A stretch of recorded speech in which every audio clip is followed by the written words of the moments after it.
for your healing. The circumstances would change.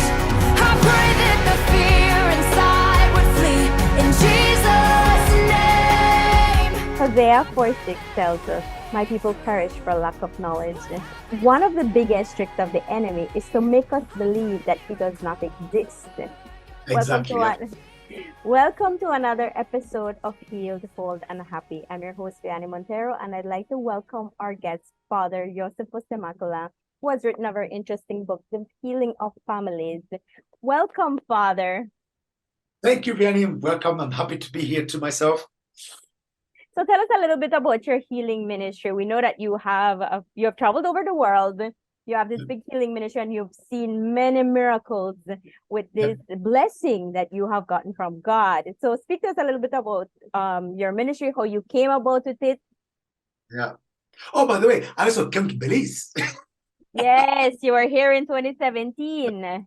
You came for a charismatic renewal, right? That's how I learned about you, Father. That's a big while ago, but yeah, I still remember Belize very well, very, very well. Such a good experience it was. Yeah. So, well, I come from Uganda. I'm born and raised in Uganda. Trained my priesthood partly in Uganda, partly in other countries of the world. Kenya, then France, then been in Spain, been in Italy.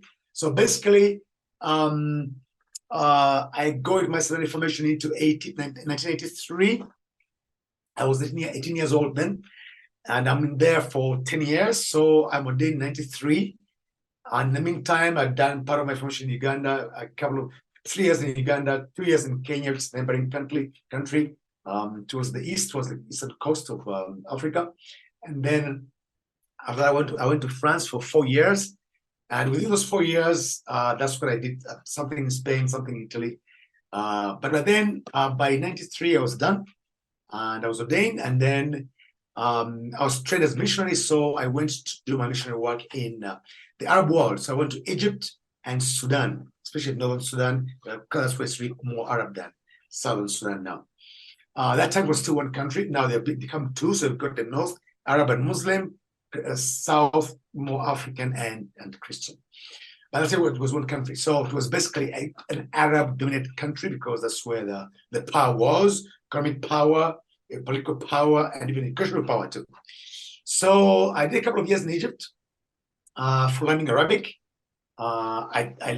This is a tough language to learn. So I did 2 years in school every day, like ABC, what you did in nursery school. I did that in Arabic, but when I was already like 30 years old. Anyway, so after a couple of years, and then I got to Sudan. I was there for 10 years. It takes you about 2 years of serious schooling for Arabic, and then 3 years of practice. So 5 years to get it really, under your belt. And then, but that happened was when I was in Sudan. And so I was in Sudan for 10 years, 2 in Egypt, after that makes 12 years in Arab world. Then that was when basically I make an important transition in my life, maybe another one because of ordination or whatever, it was a big one. And then after 13 years, I make another one. And that's where I begin to discover what has turned out to be called the Healing of Families ministry. Now that happened when I was in the US. I already left Africa. I come from the diocese of Pensacola in Florida, Northwest Florida, and so that's where all this began. I was a pastor or parish administrator, and the experience of joy I speak about in the third chapter of the book that you mentioned at the beginning happens in 2007. And then the following year, I become a parish administrator in another parish, not the parish of Joe.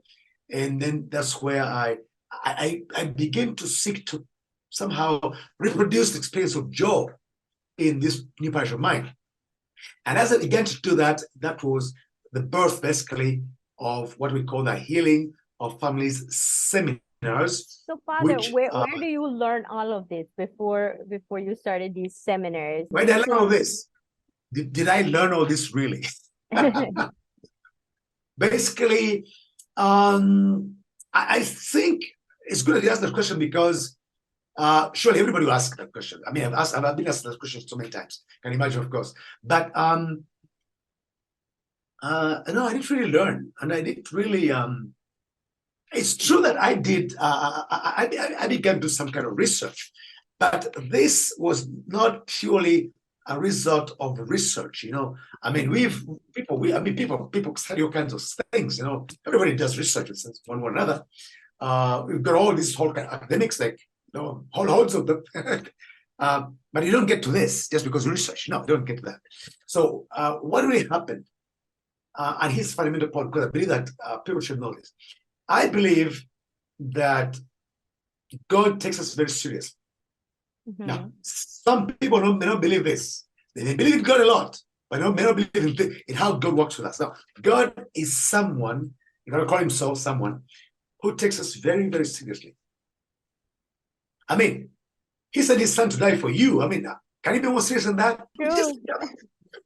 So, what has happened a few times in my life, not just in the healing of others, a few other things too. Maybe we should talk about that another time. I asked God questions. I said, but God, what is this? What is this?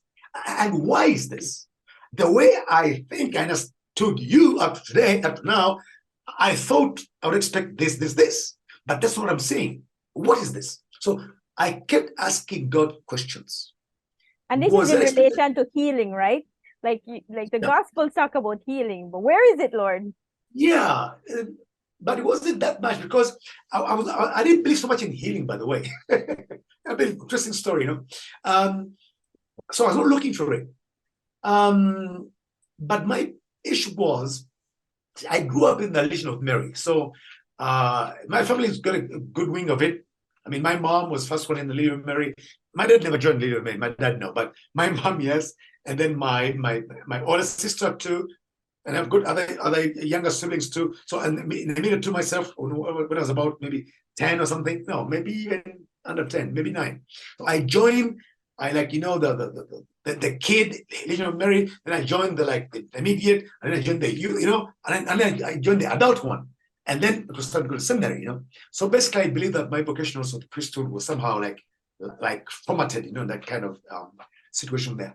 But as a Legionary of Mary, what they do, they visit homes, you encourage people to pray the rosary, of course, you encourage people to love the Mary and so on. I mean, you're on fire for love of Mary. So as you go visiting homes, you of course, every home is like a universe, this home, by the way. It's quite interesting and even shocking when you were still young. I was doing this when I was 13 years old, 14 years old, Right. So you get in this family and, you look around and, you've got all these nice holy images around, and you've got some crucifixes there. And then sometimes you've got those things, sometimes you don't have nothing of that, But really what caught my attention really early on, and this is where also I put maybe God's grace, because you can't really work all these things on your own. This is the grace of God. Because I'm sure that there are other people much older than me, much more experienced than I was in the Legion of Mary, who saw the same thing that I saw, but they didn't ask the same questions like I asked, So for me, the key was I see something or I saw something, and I began asking God questions about that. And that's how I got more aware. That's how I got attuned to the whole area of, but what is that? And when was this? So when it was time for God's answer, I was ready because I was looking out for this. But God, why that? Why that? Why that? Now you can imagine that if you hadn't asked any questions, if you hadn't made any observations, of course God won't answer you, because even if he did, you won't pick it. I mean, God answers us. God answers us, especially those nagging questions that we have on our mind. Exactly. Yeah. It's very, very important to ask God questions, because that already makes you aware there's a problem. Second, you look out for the answer. And so when God answers back, you get right there. When you get it. If you didn't ask certain questions, you don't get an answer. Even if you get it, you won't see it, you see? So my question when I was 13, 14, 15 years old, going around in homes, and sometimes you had a very wonderful welcome. People like to receive people from the church. They ask you, what do you do? How do you pray? Because I want to see if maybe I pray the same thing at their home or something like that. So I want to compare a bit. And then sometimes you come across other family, they say, what? You're coming from what? Please don't come here. Bang! You just slam the door in your face, drop like that. You went through that, already when I was 14, So I knew this God work was not very good, or sometimes, wasn't always very flowery and colorful. Anyway, but you come across all these things and somehow you get trained. But the point here is, you come this family that apparently with all, from what you see, a really good Catholic family. You got all the holy images indicated on the walls. You got the rosary over there, big rosary dangling down on the side of the wall somewhere, big picture of Our Lady, And then you ask questions that normally the religious of Mary ask. Or do you go to church on Sunday? Do you pray in your family? Do you pray the rosary? Have you got your children baptized? All kind of nice questions, And what really like jumped into my face. I was maybe a year barely into this ministry. At that age, I began to see a pattern of some kind. When you came across a family, like I said, like the good Catholic appearing family. So they had a yes to all your questions. All you good Catholic questions ask, they had a yes. Children baptized, yes. Go to Mass on Sunday, oh yeah. Are you part of some Catholic group? Yeah, Catholic Action, whatever. Yeah. Do you pray at home? Oh, can be sure. The rosary, of course, Now, so you're satisfied. Okay, let's just move on. Let's go to the next family, whatever. But before you leave somebody, are there any problems? Is there anything you'd like to talk to us about? Oh my. You did great when you asked that question at the very end, because you're ready to go. Oh no, now they begin to talk to you, Now they'll go for another couple of hours about all the different problems, issues, and difficulties that are going on in the family. But wow. You need to need God in that family. They're doing all the Catholic things you came to check out. They're doing them, and they're doing them all. And when it comes to problems, because you asked, oh yes, you get them, and you say, wow. Now you leave that place, you go to the next family, and you're going to get the opposite of that one. Yes, they got you in at least. They just slam the door in front of you. Fine, just get in the family. But now, there are no real holy images in this family. There's a crucifix, like mine, just like up there. That's it. Nothing more. And then, so do you go to church on Sunday? The husband looks at the wife. Yeah, sometimes. Okay, yeah. Do you pray in your family here? Yeah, sometimes. It takes a longer time, in other words, And then, have you got your children baptized? Oh yeah, by the way, speak about it. Just last night we talked about this. Actually, we just were looking at our account and saw that we didn't have enough money for the party yet. But as soon as we get the money, we come to church, you get the point. That's the kind of family now you're in. The next family. Catholic life, really, Now, before you leave, like the other one, but are there any issues let's talk about? Are there any problems in life? No, none. We're just fine. Thank you for asking. They're happy. They're happy. And I'm saying, God, wait a minute. Did I hear right? What's that? That family there of those who pray the rosary every day and they got mass every day, they got kids, they have got a whole chest of problems. These guys don't pray, they're fine. God, are you sure I didn't make a kind of mistake here? So now we're questioning God.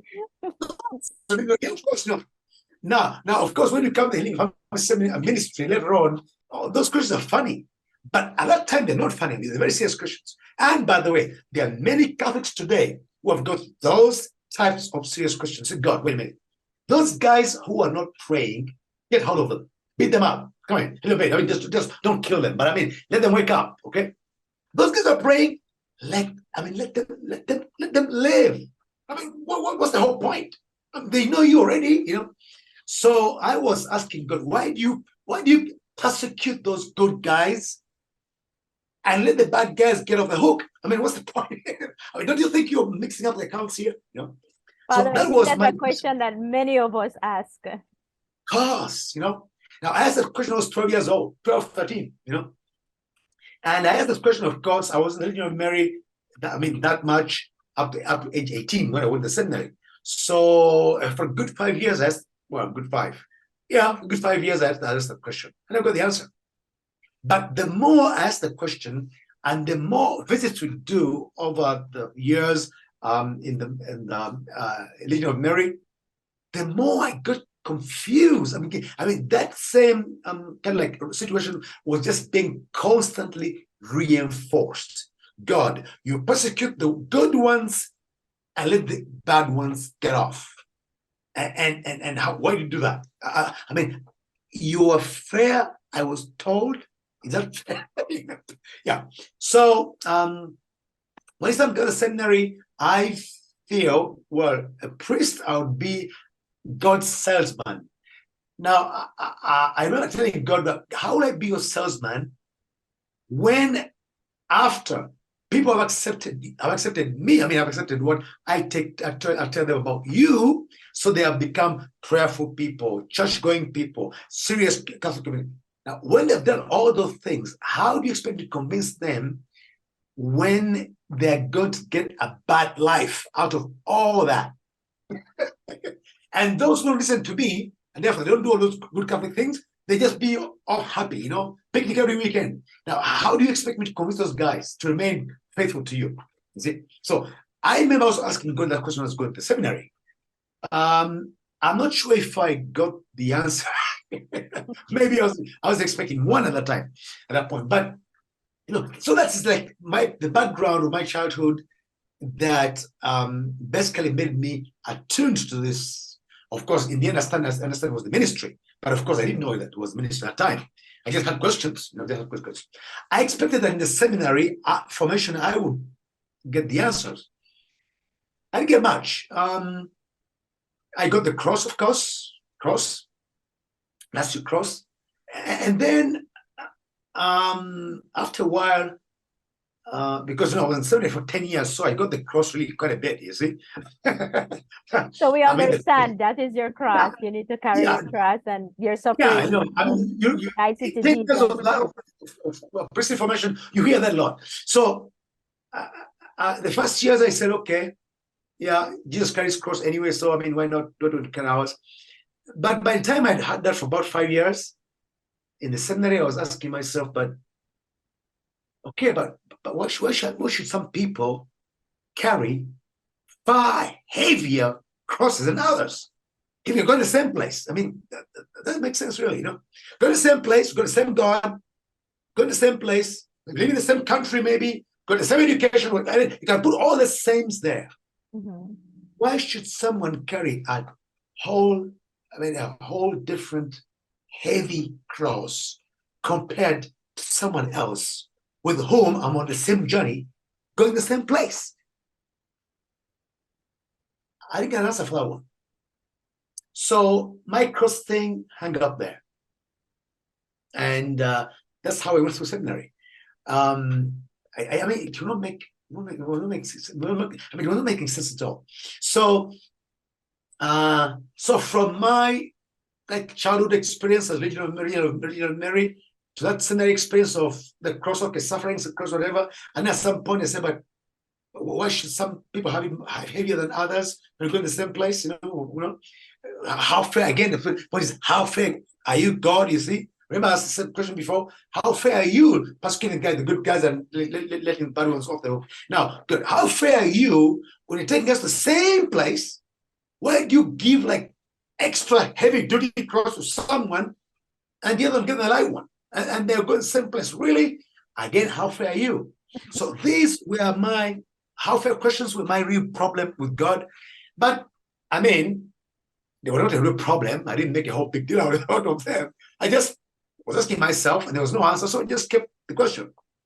Now, it was not until 13 years in the priesthood, so I'd done my mission experience in Sudan. I'd gone to the US by that time, so I was about 13 years a priest. And that's when I begin to get the time to ask a bit deeper. Because I remember I'd been pastoral work for that time already, that 13 years. And of course, now as a priest, what I thought I was saying as a kid, now I got into a deeper level of it. Because now the people were telling me a story in confidence too, as a priest. And I'm Right. saying, oh my. So what I saw since a kid was always there, But again, no answers. But in my mission work in Sudan, I didn't have the time to do a little deep thinking because we were busy making first generation Christians. It's a place where we baptize grandpa, grandma, and their children and their grandchildren the same day. Wow. Because all these things they hadn't had. I mean, but this country had been so long at war for 5 decades. People hadn't had time to be baptized to go to church even. So there was some Christian. I mean, the church was there in Sudan for sure, but basically it was a kind of like a city kind of thing, where people would take refuge. And out there, the country was all war and war for decades, like 5 decades. So people didn't go to church. I mean, there was no one to go evangelize. So that time, I go into that country at the time when Sudan was asking for help from other African countries also. African church, Catholic Church, come and help us. People are ready for Christ now, but nobody's teaching them. So that's how I got in there. But at that point, thinking about I'd call it the eternal question: why this, why that? When you're baptizing people, becoming Christian first time, you don't ask. I mean, you don't go into all that. That's a luxury to think about. You want to make them Christians first, So that's what I did for 12 years, like that. And then, so I didn't think about that. It's like my questions were like hung up, like put on pause, on hold, until I get to the US. Now, why was that? Because the US was a whole different experience, church experience. There was nothing like the activity I had in Sudan. No way close. So I had a lot of time on my hands. And I thought, okay, I had a mass a day, and then I had a mass on Sunday. That was it. In Sudan, I would have a few masses every day, and then on Sundays I would have like 10 masses, and then with travel in between. Oh yeah, I mean, so like there was nothing compared. So all of a sudden, I okay now. I mean, I've done my parish masses, and then of course I would go to the next parish to do masses there, because there's the priest there too. So, then what? Then, by the way, God, how about this question of prosecuting the good ones and letting off the bad ones, letting the bad ones off the hook? How about this thing here? Now, I have the time to go into this, and that's why I begin to actually pray into it and ask myself deeper into it, and I begin to do some kind of research, So basically, it's around that time that I begin to get interested into healing, because up to then healing was I knew the charismatic renewal existed, but that was a part of thing, not really my kind of thing. But now, when I begin to ask this question again, more in earnest, of course, now remember, I'm 13 years a priest and experienced, so I am asking the same question but at another level. So I realized I've got to look for the answers. I've got to do something. So now I begin to, wait, but the charismatics are here, they do healing prayer. But do people heal? Yeah, I've heard that they heal. So if God can heal through that media, that channel, maybe God has got an answer to suffering anyway. So let's see what's going on there. So that's when I begin to get a bit closer to. The only people in church talk about healing were charismatic renewal. I did not identify myself with their movement right from the very beginning, not even after I met them. I didn't feel it was my kind of thing. That's okay. But they spoke about things that made sense to me. You see? So that's when I began They believe in healing. The charismatic renewal Oh, they big believe in time. healing. Talk about it. Big time. They've got this annual conference for healing. I was always there. I didn't go to a priest. I would go with my collar. I'd just go, I wear my t-shirt or something and sit in the back, I wanted to really observe and learn if I could learn anything. And that's my question, but without able to say, oh, look what the priest is asking, I mean, you don't know this stuff. I didn't want to get that kind of situation. So I would just put like a lay person in there. And I heard things I'd never heard in my life before. And I said, but am I in the same church? I mean, am I Catholic? It was quite an experience, but that's how God began to open my eyes and even my mind into this whole healing area. So I moved from a time when healing ministry was kind of remote, kind of call over there. I didn't know what I thought about it. And then slowly I get into knowing what it was. So I get close, I get to see things, and I'm thinking, wow, so God does this too, really? How come I didn't know this, and I'm supposed to be the priest, but these are lay people, they talk about these things and they do them. And I'm saying, wow, that's quite impressive, So then I come to a place where I believe people need this. People need healing. People need this God's healing. Of course, now, remember that goes, it goes like maybe halfway into solving my eternal question, But why do you persecute them? No, but he's not persecuting them. Look, he's healing them. Oh, really? So he's healing them. Then if he was going after them before, why is he healing them now? You see again, so you get this, I was getting this kind of question that didn't make sense at all, And as you notice, the first time I get, now look, if God was going after them, why would it be the same God healing them? Right. It doesn't make sense, So now that's where I begin to say, well, maybe, of course, it took me a while after that. No, but it wasn't God who was going after them at all. Because if he were the one, he would never come around to heal them. He would just leave them there because he wants them to be like that. That's true. Okay, wait a minute. So what then I thought was God going after them was not actually that way. I only thought it was. And of course, no one else corrected me in the meantime. Nobody corrected me. I wasn't even corrected in seminary, no. Until I said, well, wait a minute. If he goes up to them, how can he be the one healing them? If he's healing them, maybe there's someone else going after them, So God is bringing a solution to a problem, but his problem was not his problem, Yeah. So I had to redo a whole, I kind of like overhaul of my whole understanding of God. So you had to go through a whole renewal of your own mind, Father. Exactly. And that's what I understood. Before God heals us, he heals our understanding of him. Capital, capital, capital. God will not do any healing with you at all if your image of him is still sick, because the devil gets right there. He goes to the brain. So it gets to our mind and puts as an idea of God there, which idea is going to help him to carry on with these programs, making you think they're God's problems, and they're not God's problems. A whole big thing. So it took me a good couple of years, maybe struggling with this, but nobody told me this. Hey, look, I was in the seminary for 10 years, but no one told me this stuff, So how can I be just discovering it now? And I'm supposed to have been teaching this already to people like 10 years ago, because I've been a priest already by that 13 years, So I've got this whole, call it maybe you can call it a spiritual crisis, because it was sure what I was saying, I was understanding correctly. But I was only wondering, how come I'm only understanding it now? Why now? How now? Why not maybe? But how now?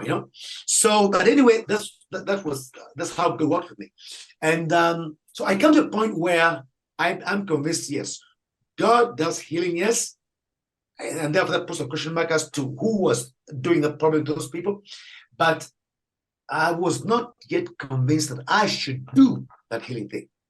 So at that time, remember, I'm already a priestly ministry. I tell people, from what you're telling me, you need a healing ministry. So I would commend them to go, you go to the charismatics. So you're sending them to the charismatic. Oh yeah, they'll take care of you, but me, no. Now, why me? No. The moment I realized that, that people need healing, actually, I discovered that everybody needs healing. Yes, that's And I'm thinking, wait a minute. If everybody needs healing, in America, where people don't go to church a lot, okay? But already the healing ministry, you've got to pray over everybody. You've got to lay hands and you've got to anoint them. And you just get wiped out. And I'm thinking, wait, when I go back to Africa, where everybody goes to church, how will that be? I said, oh, no. Okay, yeah, good. I understand the healing ministry is good. I'm not convinced people need it, but me doing it, no. So I sent people to them. I would not just say, look, you need those people, go to those people. So that was a kind of maybe a year or so, a couple of years, probably my experience. And then, but I felt the nag. The thing was nagging me. Look, you have begun to understand a few things that you didn't understand before. You should help God's people to get into this. And I'm thinking, yeah, but that means I pray over them. And everybody needs this. Everybody needs healing of some one way or another. And I can't get into that. I can't get into that. No, that's too much. That's too much. So I am going to close this point officially before God. Officially. I tell God, God, you know what? Okay, God, I get it now. I remember I didn't like healing stuff. I wasn't even not even interested remotely. But now you bring me a point where I see its necessity. I see that you like doing it. You want to do it. You want to do it. You want to do it to your people, yes. And I've also come to a point to see that people need it. But I cannot get involved in that. That's way too much. You're negotiating with God. You're saying, not for me, Lord. Not for me, Lord. Leave it to the charismatic. Way too much. I'm not going to that stuff. Now look, God, when there will be healing where I'll pray for people without touching them, then I would do it. Ha. What was my final joke? Or so I thought. And I closed the point. So I go back to my parish and I begin to, I do my ministry, regular grace, hear confessions, do my masses, visit homes or families, whatever. And then the experience of Job nags me. So at that point now, I moved to a parish where I enjoy that parish. A small parish, not a big area. Basically retirees, actually retired people from the north, the US, and coming south of Florida. So I didn't have baptisms, I didn't have marriages, a lot of funerals for sure, as you can imagine, But the experience of Joe, so look, maybe that experience of Joe can happen again. And so what had been the experience of Joe very, very quickly, Joe had lived a strong Catholic life, but he had lived with some issues, personal issues of his life for a good 45 years. Some of these issues again when he was 15, before he left his parents' home. So then he begins to work when he was young, 15, teenager. And I beat him at 60. Now he's in the confessional, and I get struck by the fact that this man, whom I didn't know, just a voice, was confessing the same sins all through. Every weekend. Of course, I had listened to that confession for a good 9 months to say, but wait a minute, this is not the same, Yeah. So at that time, during my cruise with the charismatics, I'd listened to some session where it spoke about general healing prayer. Now that was the strangest of all things that I heard over there. I said, but really? How can you heal a generation of people who are not even there? Because can you imagine that a whole generation of people would come to you there? Someone will come, but many will not be there. So how do you come to that? Very, very strange thing. But it piqued my mind anyway. You see, that's how God somehow works. Something calls your attention. You don't know what to think about it, so you drop it. But you're thinking about it all of a sudden. He plants a So seed, right, Father? exactly like a seed, So now when I meet Joe later in the parish, I remember that. Look, the kind of things that Joe is talking about, it doesn't seem he would be the only one in his family having these issues. Let me ask him. So I get his permission because these are all these things are under the seal of the confessional that a priest cannot talk about. The middle talk about. I mean, that's a whole thing. In the history of the church, we've got priests who have died for not revealing anything spoken to them in the confessional. Maybe because someone is a thief or whatever. I say, no, sorry. You know who the thief is? Oh, I know who he is. Yeah, come to confess. Who is it? No, that's not your business. That was between him and God, and happened to be eavesdropping. That's it. So that's why you ask him or ask God. Yeah, but we don't know who the guy is. We need to get. So no, sorry. So we've got priests who got killed because of this. That's how serious this is in the Catholic Church. Wow. Still confession, yeah. So even to speak to the same person about their confession, I'm going to ask them permission because we're speaking from out of the confession. So that's what I did with Joe. Because I felt he was a very serious Catholic, very committed. Also from the way this, I mean, in fact, this one was really, really honest and I mean serious in his life, Catholic life. But at the same time, these things kept on coming. So when later on I speak to him out of confession after his permission, actually says, "Oh no, Father! I mean, my family, all of us are like this." And then he said, and then he paused and he said, "Wait a minute. How come I never thought about this myself?" Joe asks himself, how come I've never thought about this myself? It only comes to his awareness when I ask Joe, are you the only one with these issues in your family? And he says, oh no. My mom had this, my dad had this, my son had this. And he says, how come I never thought about this myself? So Joe comes to a new realization that what he thought were his personal problems for the last 45 years of his strong, committed Catholic life were actually his family's problems. He was only carrier of them. Now, that opened a whole new window for him, but at the same time, it reinforced what I hope. So you can have generational problems? Oh, so you can have generational problems, you can have generational healing. You see? I said, wait a minute, maybe we can do something with Joe.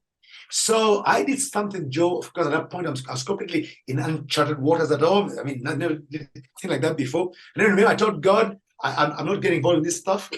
I'm not doing this stuff. But I said, let me try something. So I said, okay, now look, supposing now you know that this your family's problem, just your problem. Supposing you represent your family in prayer before God, talking to him about those issues. How about that? I said, of course, sure. It makes a lot of sense. I'm not the only one like this. Okay, good. So then I lead him to a short prayer. It took us about, interesting, it was about 45 minutes. And Joe had lived like this for 45 years. Just like. Anyway, and what I basically do is say, look, Joe, represent your family. For sure, there's something in your family that's going on that's not of God. God doesn't want it. And therefore, God could have been the one who put it there. Yeah, that makes sense. Now that of course came from remember my point there? I thought before that God was persecuting people and now he's healing them. I know he could be the one who did this. He could be the one that was persecuting them because he's now healing them. So I'm getting my snippets of all this long journey of mine, and I'm giving it back to Joe. And of course, it makes a lot of sense to him, And so it's okay. So represent your family before God, asking for God's pardon for whatever you got involved in as a family that somehow may have caused this. Okay. So, Father, what do I say? Oh, just say it, as you want, So he goes ahead and says it. Now I say, okay, now you are going to do the same thing with the one whom you think brought that stuff in your family. Do you think it's God? Oh, no, can't be God. Very good. Who do you think it is? Oh, Father, that's the devil. Good. Now you are going to talk to the devil. Oh, Father, wait. What did you say? I talked to the devil. Oh, yeah. You're going to talk to the devil. But of course, in the name of Jesus, and that's where you get the power from, and you're going to tell him, look, whatever we did with you that got you to my family in this way, I'm undoing it. Whatever it was, I am casting those agreements out, and I'm pulling you out of my family. And you do that. I say, oh, I can do it. Go ahead. So I, Joe, name of Jesus Christ, you devil, for sure, before you got this in my family, this is your stuff first of all. Therefore, before you got this into my family, you must have gotten us somehow, somewhere, and convinced us, and you struck a deal with us. Whether we knew or not, whatever, but now you're here because you have a deal. That's why you bring these things to my family. And now I am pulling out of that deal. And not just me, I am pulling out my entire family out of that deal because I'm representing them. I said, wow, Joe, I mean, you're saying even better than I thought. Oh, yeah, Father. I mean, this makes a lot of sense, you know. So now, so I said, keep going. So he keeps on saying those things. I mean, sometimes say something new, you know. And maybe 7 minutes later, I said to my father, this is a wonderful prayer. I mean, I never prayed like this before. I said, wonderful. How do you feel? Oh, Father, I feel great. I mean, I feel I'm onto something here. Very good. Now that you cut out the deal with the devil, threw him out, sending the cross of Jesus Christ, to the foot of the cross of Jesus Christ, now calling the Holy Spirit, calling God back again, that God may put his presence, his peace, his being there as it was before the devil came to disrupt the thing. Oh, yes, for sure. Calling out. So what do I say, Father? So what do you want? But that's it. So Joe goes on ahead to say a wonderful prayer of the Holy Spirit, calling the Holy Spirit take up the place where the devil was in his family, whatever, spiritual fabric, you know. And he says, Father, it's wonderful. And then Joe leaves. Now, of course, I don't want to say the whole story in the book because that's a long story, but our listeners will find the book and then read it. I get into a big crisis later on when Joe gets completely healed. And I'm thinking, really? So Joe gets healed, and even you're surprised, Father. That's an experiment. I mean, I just did something, you know, and I'm saying, God, can you be serious? I mean, I was only fooling around, basically, really, trying to do something. I didn't know what I was doing. And you heal this man? I'm thinking, wait a minute. How many more children of yours are like this man? Good Catholics, committed, honest, and always a confession. And you're not doing anything with them because I am not there to fool with them like I fool with this guy. How serious can you be, God? God, are you fair? My good old question again. How fair can you be doing this kind of things? You know. Now that's another question of faith for me in my journey. But oh yes, God was very serious with this. And so when I get my next assignment, my next parish, that story of Joe gets repeated over and over and over again. So then I got to understand. I'm not just fooling around. I'm not making an experiment with people. God is doing this with me. And wants to show me something. Exactly. So basically, that's how the Healing Family Ministry gets born. That was 2008. And that experience has been reproduced all over the world for the last 15 years. I've been to a bit close to 40 countries, probably, including Belize. But also including Russia, of all places, you know. I've been to Russia 3 times even, different places of Russia. But I mean, from the most Catholic countries to the most atheistic countries, atheistic countries, the experience is exactly the same. These things I talk about here are completely universal. So, Father, what have you seen in your healing ministry? Like, what miracles or testimonies can you give us that you've seen because of this prayer? Oh, how many days have you got to listen to this? When I began this ministry, that was 2008. So around 2009, probably, maybe about a year, I had a big black book, you know, something like this size, you know, this size. And all these testimonies I was getting, I was writing them down in the big black book. Father, so where's that book, Father? We need that. Oh, wait a minute. I'll tell you about the book. I was writing them down in the black book. And of course, as you can imagine, each page that got turned over, I was saying, oh, Father Joe, you know what? You are moving closer and closer to sainthood. You know? Because these things happen only at the hands of saints. Saint Francis of Assisi, Saint Anthony of Padua, Padre Pio, So I'm actually Padre Pio in the making, Now, so I do this for about a year. And in one time, I had a celebration of diocese in Madison, Pensacola there. So it was my turn to read the gospel. So I read the gospel. Bishop asked me to read the gospel. And that gospel that I read was where it just says, on that day, Son of Man will come into his kingdom, open the door, gets inside and close the door behind him. And people will come and knock, hey, Lord, we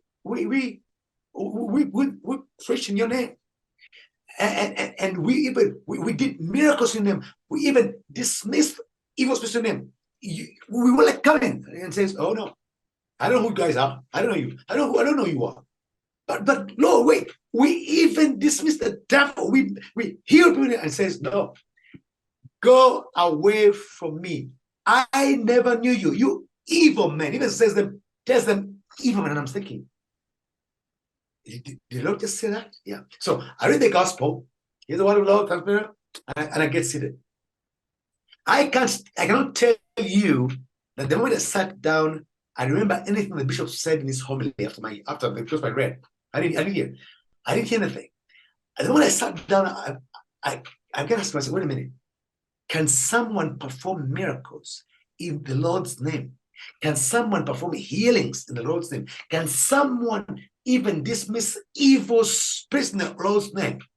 At the end of time, the Lord tells him, I never knew you. What? Yeah, I just said it now. And I think, wait a second. Really? Yeah. You just read it now. You just said it now. So then what's the conclusion? The conclusion is that you can actually do all those wonderful things in the name of Jesus and still go to hell. It was like, wow, like revelation, In the meantime, remember the bishop was preaching. Forget I don't know what he was preaching about. God was preaching to me right here, and I'm thinking, I can go to hell to all this. Is all here. You can go to hell even after your big black book is filled up. I said, oh, okay, God, I got it. What happened? When I went back to parish that evening, I got a big black book. Guess what I did with it? What did I do? What did I do with it? Did you burn it, Father? Then, sure. Let it go to hell instead of me going to hell. Yeah. So that was a big black book. But in the meantime, I learned something else. Remember, the Lord says, those who believe in me will do the works I do, and even more. Now, whenever I read that gospel, I said, Lord, you cannot be serious. How do you expect we to do more than you? Come on, Lord. Until the big black book. When I burned the big black book, it dawned on me, I've been doing this for less than a year, and statistically, people who report to you the miracles they have from healing ministry are less than 50%. They are basically 20, maybe 30%. So you are dealing with just about a third of people. The big majority, you never hear about them again. They never come back to you. Remember, the Lord got 10%, which wasn't so bad. Only one leper came back out of 10. So right. 90% went off. So the Lord got 10%. That's around there. Now, if you get 30, you're even lucky. 10, 20 maybe. Now, with that little, I had my big black book almost filled. And I've been doing this ministry for only 1 year. Now, the Lord did this for 3 years. He did his for 3 years. I've been doing this 15 years now. So if I kept on writing the big black books, you would have had so many. So the Lord is actually serious. Those who believe in me will do this and even more. Sure. So, oh Lord, yeah, now I know it wasn't a joke. Yeah, he was very serious. So I have seen all kinds of incredible things that at the beginning of my seeing them, I mistook for signs of my holiness. Okay, that's okay. I went over that. I grew over that. But it took me a while. It took me a while. You see, I discovered I've got to work for my own salvation with trembling and fear, as St. Paul says. And it's got completely nothing to do with what God is. I mean, with whom God is healing, and nothing to do with that. Yeah. I mean, you get there slowly, but at that time, I was getting back to remember my little of my experience? Go where did you go for doing good, and so I got to understand it was not God who was going after those good people. Of course not. Otherwise, he would not be healing them. I already got that piece, but I couldn't get much more after that. But by that time, it was all clear, all clear. So you get these people who are very good Catholics, praying a lot. I mean, doing all the good Catholic things, like Joe that I met many, many years later after that. Maybe another 30 years later, I met Joe. And then, but they've got certain issues in their family, in their life, in their families. And because they're already good Catholic people, they're already prayerful people, they are going to pray a lot about those problems.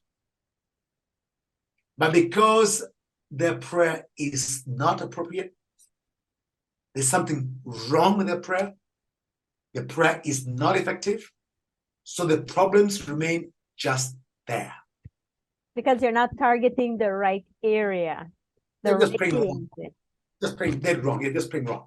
Now, it took me a while to get to understand that there's something called wrong prayer. Oh yeah, there is wrong prayer. Now, all prayer is good in the sense that it makes my faith growing, my faith in God grow, for sure. Prayer never lost it from that point of view.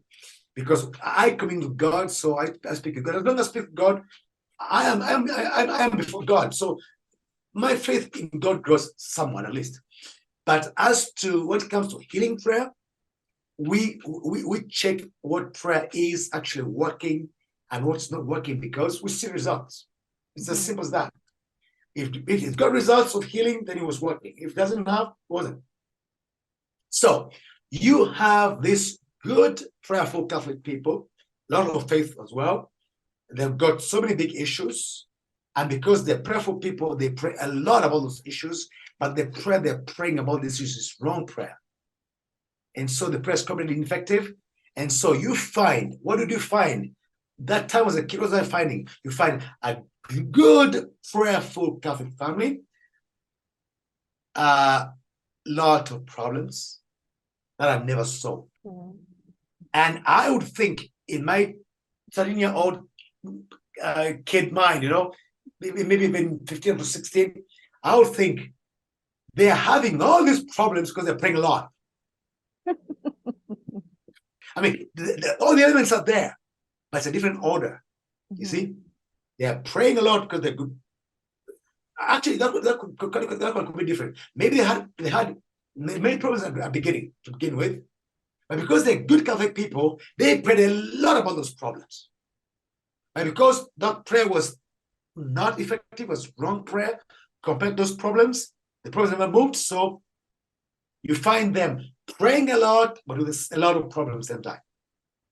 And now I used to think, oh, it's because they're praying a lot that they're having a lot of problems. No, it's because they're praying ineffectively. So they have got a lot of faith in God, they're still very prayerful people, but their prayer is not effective for changing their situation. For the situation. Effective for making their faith growing good, no problem. But for changing the situation, no. So that's what I get fast forward when I get to the experience of Joe, and I begin to do the healing of family seminars. So I talk to people about why these things happen, how they get in our families.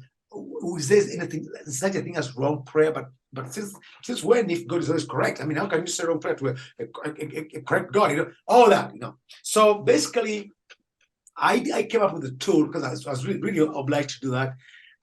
Given all this journey I'd gone through, from nothing about healing to getting close to charismatics, and then I had to make some kind of course to a kind of crash course for that week. It took me many years to go through it, but a crash course of 3 days where we help people to go through those kind of those stages there, like really quick, like a quick shot, but which is absolutely necessary for them to get God's healing, because God's healing is always given. It's only not received. That's a problem. So not received. Oh yes, just not received. It's always given. But just, I'll tell you something like something that I would not expect myself to. So I would not, as I began doing this. So there was this lady in London that I came across. She was around 50, 52, 53. I think when I first met her, but she had become schizophrenic at the age of 25. So by the time she comes across the Healing Families material, she had been schizophrenic for 25 years in the streets of London.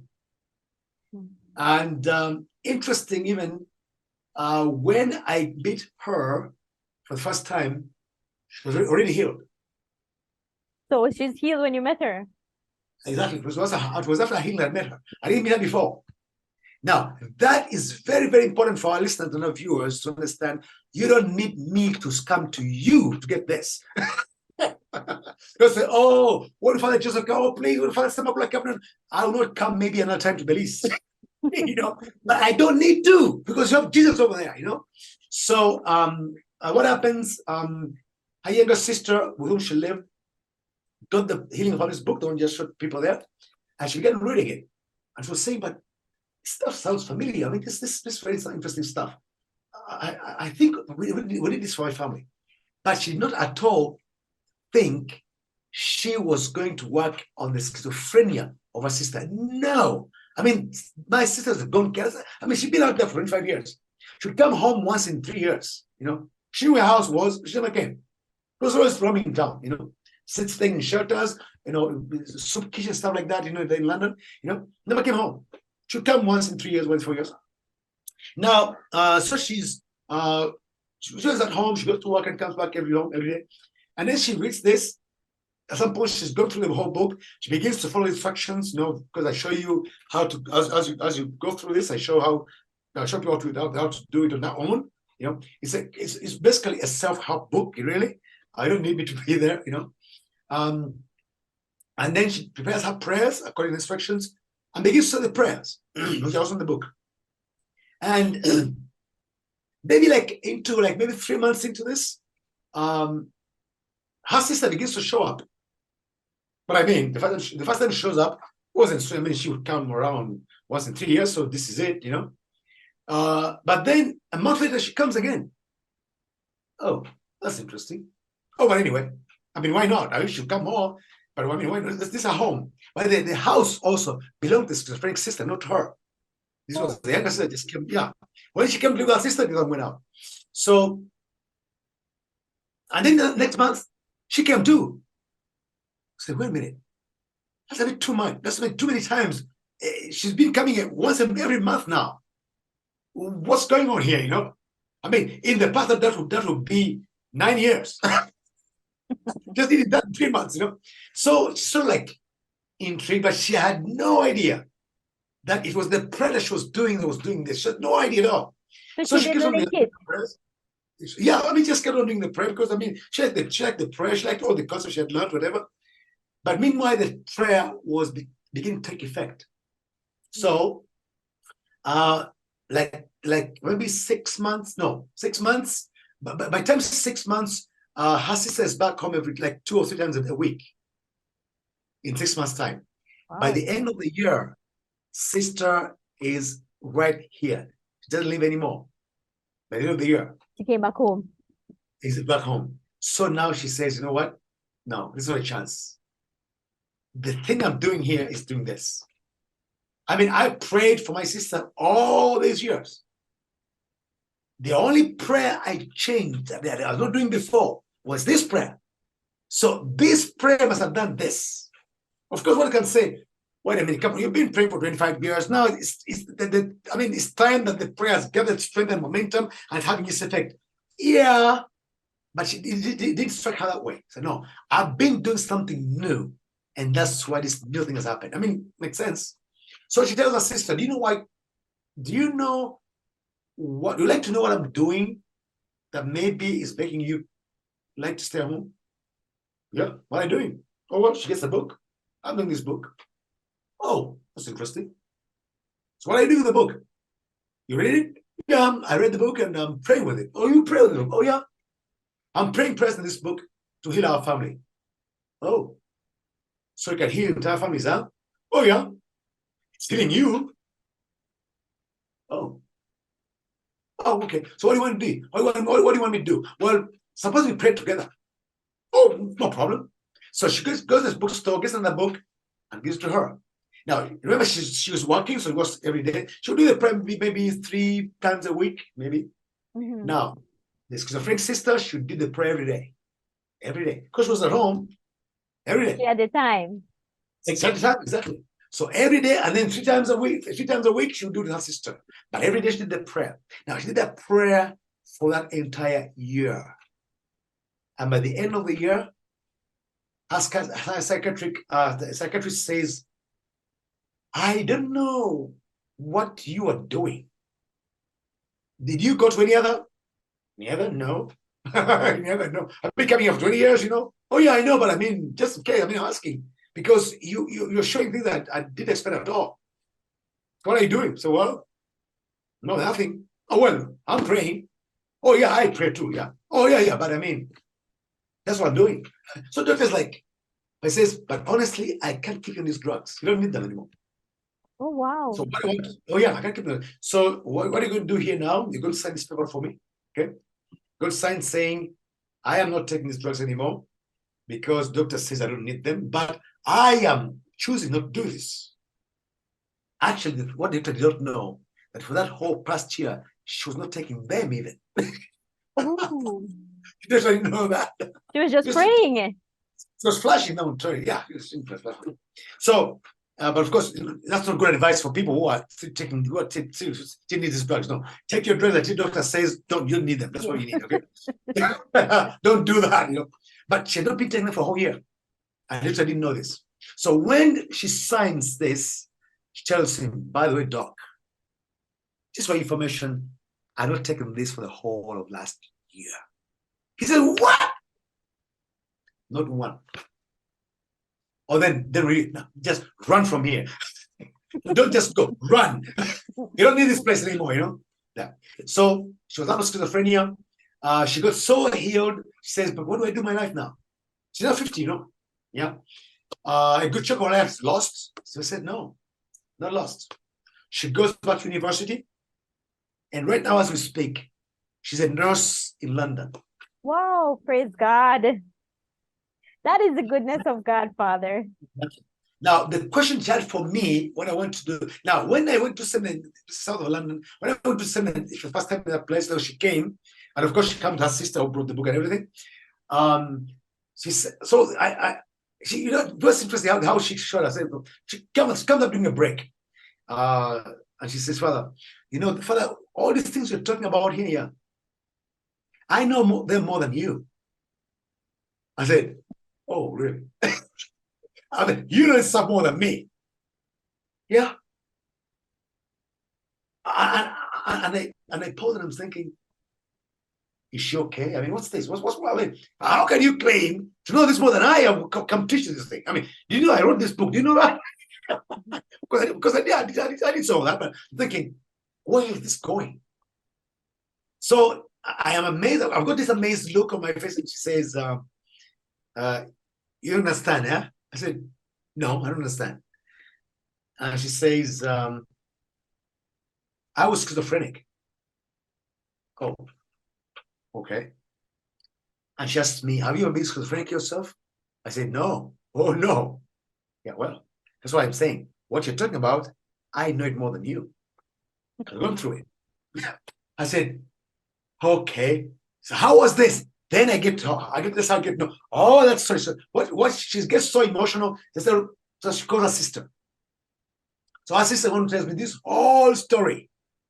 And by this time, she was doing her second year of nursing school in university. Wow, that is amazing. And what question is sharp for me. She said, Father, I've got one question. I said, oh, wait a minute. Here's someone who knows what I'm talking about, what I'm teaching about myself. You've got a question for me. I wonder, will I be able to answer that one? So he says, okay, so come on. What's the question? I say, okay. She says, I am 52 years old. I spent 25 of them on the street here in London as schizophrenic. And now I'm in university. I'm at university studying nursing school. And of course, I go to school with, young people. In their 20s. The age we should be doing this. That I missed a long time ago. Yeah. But since I began school, I've not been number 10 in my class. I've not been number 7. I've been between 2 and 5. In my class, we've got more than 200 students. Wow. I am here. Former schizophrenic. I'm more than 50 years old. I go to school with these young people who got 20, 25 years old, and I'm smarter than most of them. And she says, how is that possible? And I'm saying, I don't know. And I said, wait a minute, maybe I know. I said, but I'm not sure. Wait a minute, wait a minute. Did you see that God healed you? Of course, God healed me. There's no doubt about that. God healed me. Then she says, I didn't tell her, you know what? When God does it, it goes all the way. Praise God. Amen. Amen. Your life. I remember my last joke with God when I was closing this healing thing about with God officially. When I told him, God, when there'll be healing without touching people, then I'll do it. Ha, ha, ha, ha. You're not touching people now, Father.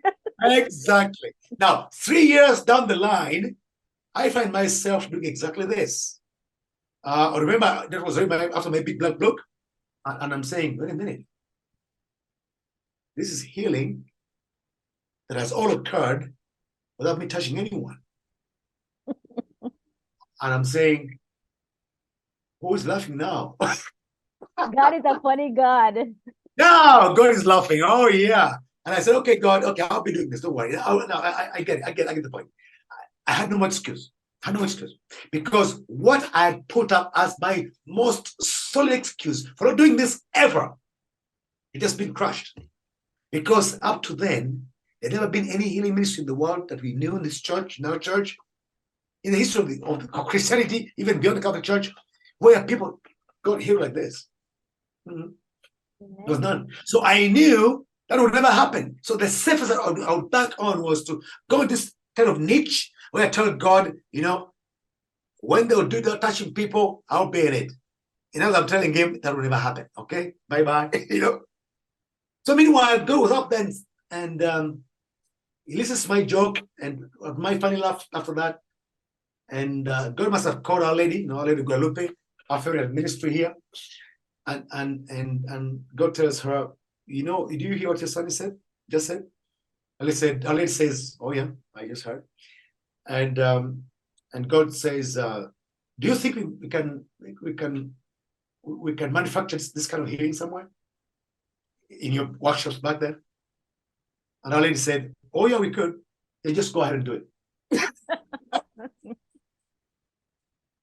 So she did it and then threw it to me. Meanwhile, I was like, going off my word. I had no idea what I said, forgotten it, and God didn't forget it. So 3 years later, I find myself doing exactly that kind of healing that I thought was a big laugh. And so here I am 15 years later, I'm still doing it, and I don't touch anyone. Well, God does say in his word, nothing is impossible for him. And he proved it. He's proved it. Actually, many of these people, I began training in physical when I was still travel, but these last 2 years I've been doing it on Zoom. And the good news is this, that all this material is now fully available on our website, Healing for Families. No, that's the email address. It's healingforfamilies.com. So www.healingforfamilies.com. Now, so you can find all resources there. Exactly, all of that. The Healing Family Seminar is there, and all the training that I've done for people who want to be really like trainers in this is all there. It's all in that membership portal. So one can log in the membership portal. It's costing just $50 for a month, and then but by the way, you need only the family healing seminar need only for 3 days. Don't need 30 days, but 3 days. So 3 days you're done with the seminar. And then you get to get all the healing you need. Now, if you want to do further trainings, I've got Healing of Families School, School 1. That comes after the seminar. That's 5 days long. And Healing of Families School 2, 5 days long again. And then we've got the kind of like, the kind of final formation that we give to people to round this off, and basically sending them back to society with all this knowledge. How do you live your life after this? That's the last 60 weeks of a meeting once a week. So 60 weeks. It's what's all that material is on the website.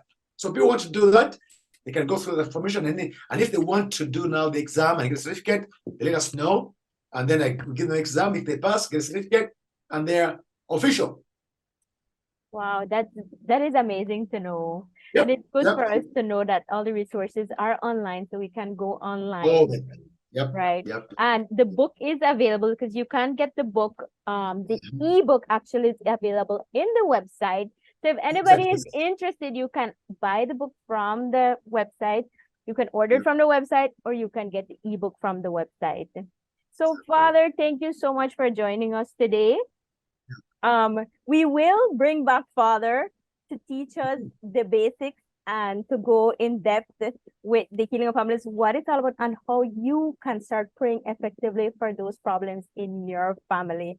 So stay tuned for the next part, for part 2, where we're going to discuss that.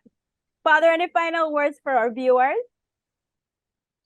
Oh yeah, there's hope. I mean, our God's a God of hope, and if you take the Bible, this is a book that tells you 2 things. First of all, don't be afraid. Don't be afraid. And that message in the Bible from Genesis to Revelation. Don't be afraid. 2, I am the God of hope. As long as I'm here, I am with you. So there's hope. People have lived all these kind of situations where they thought there was no hope. Oh no, there's hope. There's hope. We've seen all kinds of situations just getting resolved in very, very simple ways, almost effortlessly, painlessly, noiselessly, So really, we serve a great God, and He can never let us go, and of course we cannot let Him go. So if you've been struggling with issues in your life, in your family's life, friends' life, people that you know, tell them, just find the Healing of Families Ministry. You will be okay. Thank you, Father. And thank you for joining us for another episode of Feel Whole and Happy. Stay tuned for the next episode, where you can learn how to fight and pray effectively for your family. I pray for your healing. The circumstances will change. I pray that the fear inside would flee in Jesus' name. I pray that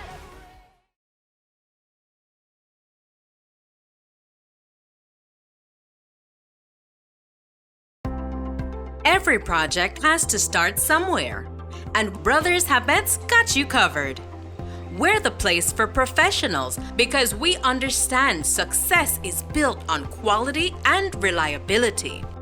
For the do-it-yourselfers seeking quality tools and materials to bring their out-of-the-box ideas to life, our paint department offers a kaleidoscope of hues to those looking to express their unique style.